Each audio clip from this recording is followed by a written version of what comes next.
شروع اللہ کا نام لے کر جو بڑا مہربان نہایت رحم والا ہے۔ الف لام میم۔ کیا لوگ یہ خیال کیے ہوئے ہیں کہ صرف یہ کہنے سے کہ ہم ایمان لے آئے چھوڑ دیے جائیں گے اور ان کی آزمائش نہیں کی جائے گی؟ اور جو لوگ ان سے پہلے ہو چکے ہیں ہم نے ان کو بھی آزمایا تھا اور ان کو بھی آزمائیں گے، سو اللہ ان کو ضرور معلوم کرے گا جو اپنے ایمان میں سچے ہیں اور ان کو بھی جو جھوٹے ہیں۔ کیا وہ لوگ جو برے کام کرتے ہیں یہ سمجھے ہوئے ہیں کہ یہ ہمارے قابو سے نکل جائیں گے؟ جو فیصلہ یہ کرتے ہیں برا ہے۔ جو شخص اللہ کی ملاقات کی امید رکھتا ہو تو اللہ کا مقرر کیا ہوا وقت ضرور آنے والا ہے، اور وہ سننے والا ہے، جاننے والا ہے۔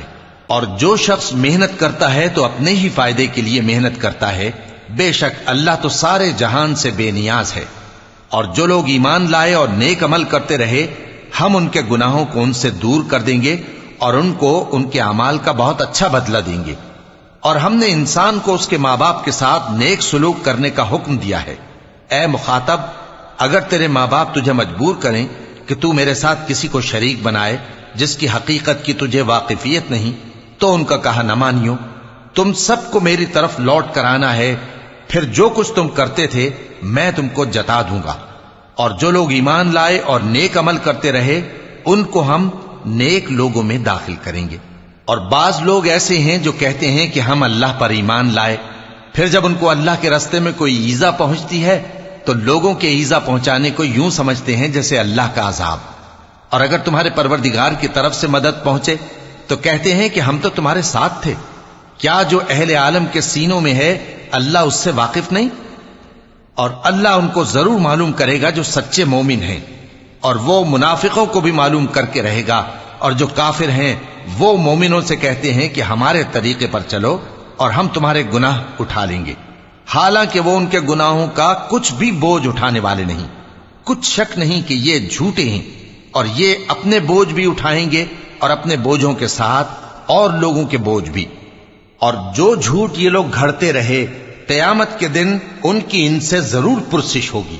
اور ہم نے نوح کو ان کی قوم کی طرف بھیجا تو وہ ان میں 50 برس کم 1000 برس رہے، پھر ان لوگوں کو طوفان کے عذاب نے آ پکڑا اور وہ ظالم تھے۔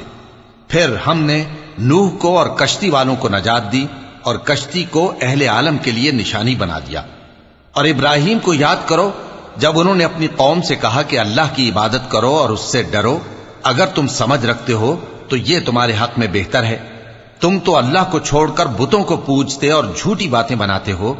جن لوگوں کو تم اللہ کے سوا پوجتے ہو وہ تم کو رزق دینے کا اختیار نہیں رکھتے، پس اللہ ہی کے ہاں سے رزق طلب کرو اور اسی کی عبادت کرو اور اسی کا شکر کرو، اسی کی طرف تم لوٹ کر جاؤ گے۔ اور اگر تم جھٹلاتے ہو تو تم سے پہلے بھی امتیں اپنے پیغمبروں کی تکذیب کر چکی ہیں، اور پیغمبر کے ذمے کھول کر سنا دینے کے سوا اور کچھ نہیں۔ کیا انہوں نے نہیں دیکھا کہ اللہ کس طرح خلقت کو پہلی بار پیدا کرتا ہے پھر کس طرح اس کو دوبارہ پیدا کرے گا؟ یہ اللہ کو آسان ہے۔ کہہ دو کہ ملک میں چلو پھرو اور دیکھو کہ اس نے کس طرح خلقت کو پہلی دفعہ پیدا کیا ہے، پھر اللہ ہی دوسری بار بھی پیدا کرے گا۔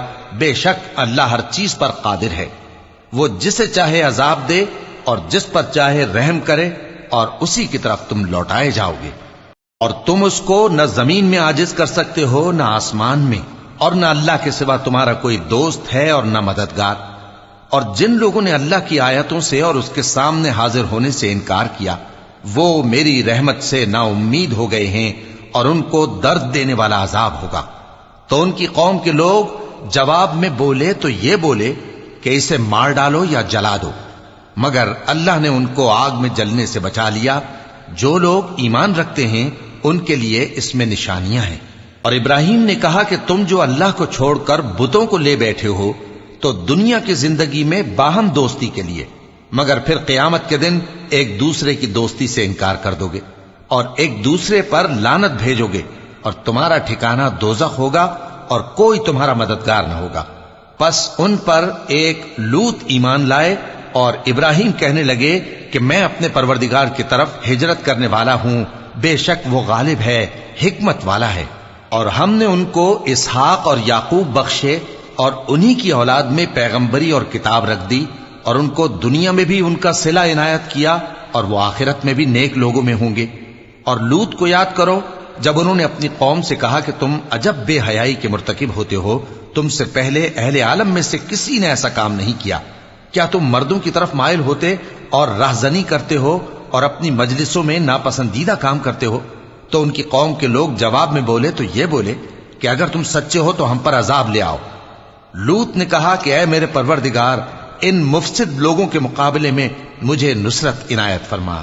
اور جب ہمارے فرشتے ابراہیم کے پاس خوشی کی خبر لے کر آئے تو کہنے لگے کہ ہم اس بستی کے لوگوں کو ہلاک کر دینے والے ہیں کہ یہاں کے رہنے والے نافرمان ہیں۔ ابراہیم نے کہا کہ اس میں تو لوط بھی ہیں۔ وہ کہنے لگے کہ جو لوگ یہاں رہتے ہیں ہمیں سب معلوم ہیں، ہم ان کو اور ان کے گھر والوں کو بچا لیں گے بجز ان کی بیوی کے کہ وہ پیچھے رہنے والوں میں ہوگی۔ اور جب ہمارے فرشتے لوط کے پاس آئے تو وہ ان کی وجہ سے ناخوش اور تنگ دل ہوئے۔ فرشتوں نے کہا کچھ خوف نہ کیجیے اور نہ رنج کیجیے، ہم آپ کو اور آپ کے گھر والوں کو بچا لیں گے مگر آپ کی بیوی کے پیچھے رہنے والوں میں ہوگی۔ ہم اس بستی کے رہنے والوں پر اس سبب سے کہ یہ بدکرداری کرتے رہے ہیں آسمان سے عذاب نازل کرنے والے ہیں، اور ہم نے سمجھنے والے لوگوں کے لیے اس بستی کی ایک کھلی نشانی چھوڑ دی۔ اور مدین کی طرف ان کے بھائی شعیب کو بھیجا تو انہوں نے کہا اے قوم، اللہ کی عبادت کرو اور روز آخر کے آنے کی امید رکھو اور ملک میں فساد نہ مچاؤ۔ مگر انہوں نے ان کو جھوٹا سمجھا، سو ان کو زلزلے کے عذاب نے آ پکڑا اور وہ اپنے گھروں میں اوندھے پڑے رہ گئے۔ اور عاد اور سمود کو بھی ہم نے ہلاک کر دیا، چنانچہ ان کے ویران گھر تمہاری آنکھوں کے سامنے ہیں، اور شیطان نے ان کے اعمال ان کو آراستہ کر دکھائے اور ان کو سیدھے رستے سے روک دیا، حالانکہ وہ دیکھنے والے لوگ تھے۔ اور قارون اور فرعون اور حامان کو بھی ہلاک کر دیا، اور ان کے پاس موسیٰ کھلی نشانیاں لے کر آئے تو وہ ملک میں مغرور ہو گئے، اور وہ ہمارے قابو سے نکل جانے والے نہ تھے، تو ہم نے سب کو ان کے گناہوں کے سبب پکڑ لیا۔ سو ان میں کچھ تو ایسے تھے جن پر ہم نے پتھروں کا مے برسایا، اور کچھ ایسے تھے جن کو چنگھاڑ نے آ پکڑا، اور کچھ ایسے تھے جن کو ہم نے زمین میں دھسا دیا، اور کچھ ایسے تھے جن کو غرق کر دیا۔ اور اللہ ایسا نہ تھا کہ ان پر ظلم کرتا، لیکن وہی اپنے آپ پر ظلم کرتے تھے۔ جن لوگوں نے اللہ کے سوا اوروں کو کارساز بنا رکھا ہے، ان کی مثال مکڑی کی سی ہے کہ وہ بھی ایک طرح کا گھر بناتی ہے، اور کچھ شک نہیں کہ تمام گھروں سے کمزور مکڑی کا گھر ہے۔ کاش یہ اس بات کو جانتے۔ یہ جس چیز کو اللہ کے سوا پکارتے ہیں خواہ وہ کچھ ہی ہو، اللہ اسے جانتا ہے، اور وہ غالب ہے، حکمت والا ہے۔ اور یہ مثالیں ہم لوگوں کے سمجھانے کے لیے بیان کرتے ہیں، اور اسے تو اہل دانش ہی سمجھتے ہیں۔ اللہ نے آسمانوں اور زمین کو حکمت کے ساتھ پیدا کیا ہے، کچھ شک نہیں کہ ایمان والوں کے لیے اس میں نشانی ہے۔ اے نبی، یہ کتاب جو تمہاری طرف وحی کی گئی ہے اس کو پڑھا کرو، اور نماز کے پابند رہو۔ کچھ شک نہیں کہ نماز بے حیائی اور بری باتوں سے روکتی ہے، اور اللہ کا ذکر سب سے بڑا ہے، اور جو کچھ تم کرتے ہو اللہ اسے جانتا ہے۔ اور اہل کتاب سے بحث نہ کرو مگر ایسے طریق سے کہ نہایت اچھا ہو۔ ہاں، جو ان میں سے بے انصافی کریں ان کے ساتھ اسی طرح مجادلہ کرو، اور کہہ دو کہ جو کتاب ہم پر اتری اور جو کتابیں تم پر اتری ہم سب پر ایمان رکھتے ہیں، اور ہمارا اور تمہارا معبود ایک ہی ہے، اور ہم اسی کے فرما بردار ہیں۔ اور اسی طرح ہم نے تمہاری طرف کتاب اتاری ہے تو جن لوگوں کو ہم نے کتابیں دی تھیں وہ اس پر ایمان لے آتے ہیں، اور بعض ان مشرک لوگوں میں سے بھی اس پر ایمان لے آتے ہیں، اور ہماری آیتوں سے وہی انکار کرتے ہیں جو ہیں ہی کافر۔ اور تم اس سے پہلے کوئی کتاب نہیں پڑھتے تھے اور نہ اسے اپنے ہاتھ سے لکھ ہی سکتے تھے، ایسا ہوتا تو اہل باطل ضرور شک کرتے، بلکہ یہ روشن آیتیں ہیں جن لوگوں کو علم دیا گیا ہے ان کے سینوں میں محفوظ، اور ہماری آیتوں سے وہی لوگ انکار کرتے ہیں جو بے انصاف ہیں۔ اور کافر کہتے ہیں کہ اس پر اس کے پروردگار کی طرف سے نشانیاں کیوں نازل نہیں ہوئیں؟ کہہ دو کہ نشانیاں تو اللہ ہی کے پاس ہیں، اور میں تو کھلم کھلا خبردار کرنے والا ہوں۔ کیا ان لوگوں کے لیے یہ کافی نہیں کہ ہم نے تم پر کتاب نازل کی جو ان کو پڑھ کر سنائی جاتی ہے؟ کچھ شک نہیں کہ مومن لوگوں کے لیے اس میں رحمت اور نصیحت ہے۔ کہہ دو کہ میرے اور تمہارے درمیان اللہ ہی گواہ کافی ہے۔ جو چیز آسمانوں اور زمین میں ہے وہ سب کو جانتا ہے، اور جن لوگوں نے باطل کو مانا اور اللہ سے انکار کیا وہی نقصان اٹھانے والے ہیں، اور یہ لوگ تم سے عذاب کے لیے جلدی کر رہے ہیں، اور اگر ایک وقت مقرر نہ ہو چکا ہوتا تو ان پر عذاب آ بھی گیا ہوتا، اور وہ کسی وقت میں ان پر ضرور اچانک آ کر رہے گا اور ان کو معلوم بھی نہ ہوگا۔ یہ تم سے عذاب کے لیے جلدی کر رہے ہیں، جبکہ دوزخ تو کافروں کو گھیر لینے والی ہے۔ جس دن عذاب ان کو ان کے اوپر سے اور ان کے پیروں کے نیچے سے ڈھانک لے گا، اور اللہ فرمائے گا کہ جو کام تم کیا کرتے تھے اب ان کا مزہ چکھو۔ اے میرے بندو جو ایمان لائے ہو، میری زمین فراخ ہے تو میری ہی عبادت کرو۔ ہر شخص موت کا مزہ چکھنے والا ہے، پھر تم ہماری ہی طرف لوٹ کر آؤ گے۔ اور جو لوگ ایمان لائے اور نیک عمل کرتے رہے ان کو ہم بہشت کے اونچے اونچے محلوں میں جگہ دیں گے جن کے نیچے نہریں بہ رہی ہیں، ہمیشہ ان میں رہیں گے۔ نیک عمل کرنے والوں کا یہ خوب بدلہ ہے جو صبر کرتے اور اپنے پروردگار پر بھروسہ رکھتے ہیں۔ اور بہت سے جانور ہیں جو اپنا رزق اٹھائے نہیں پھرتے، اللہ ہی ان کو رزق دیتا ہے اور تم کو بھی، اور وہ سننے والا ہے، جاننے والا ہے۔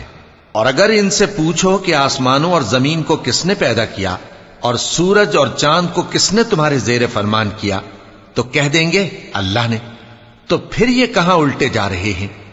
اللہ ہی اپنے بندوں میں سے جس کے لیے چاہتا ہے روزی فراخ کر دیتا ہے اور جس کے لیے چاہتا ہے تنگ کر دیتا ہے۔ بے شک اللہ ہر چیز سے واقف ہے۔ اور اگر تم ان سے پوچھو کہ آسمان سے پانی کس نے برسایا، پھر اس سے زمین کو اس کے مرنے کے بعد کس نے زندہ کیا تو کہہ دیں گے کہ اللہ نے۔ کہہ دو کہ اللہ کا شکر ہے، لیکن ان میں اکثر نہیں سمجھتے۔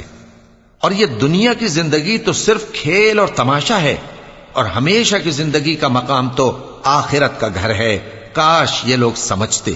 پھر جب یہ کشتی میں سوار ہوتے ہیں تو اللہ کو پکارتے، خالص کرتے ہوئے اسی کے لیے اطاعت کو، لیکن جب وہ ان کو نجات دے کر خشکی پر پہنچا دیتا ہے تو جھٹ شرک کرنے لگ جاتے ہیں، تاکہ جو ہم نے ان کو بخشا ہے اس کی ناشکری کریں اور فائدہ اٹھائیں۔ سو خیر عنقریب ان کو معلوم ہو جائے گا۔ کیا انہوں نے نہیں دیکھا کہ ہم نے حرم کو مقام امن بنایا ہے اور لوگ ان کے گرد و نواح سے اچک لیے جاتے ہیں؟ کیا یہ لوگ باطل پر اعتقاد رکھتے ہیں اور اللہ کی نعمتوں کی ناشکری کرتے ہیں؟ اور اس سے بڑا ظالم کون جو اللہ پر جھوٹ بہتان باندھے، یا جب حق بات اس کے پاس آئے تو اس کی تکذیب کرے؟ کیا کافروں کا ٹھکانہ جہنم میں نہیں ہے؟ اور جن لوگوں نے ہمارے راستے میں محنت کی ہم ان کو ضرور اپنے رستوں پر چلا دیں گے، اور اللہ تو نیکوکاروں کے ساتھ ہے۔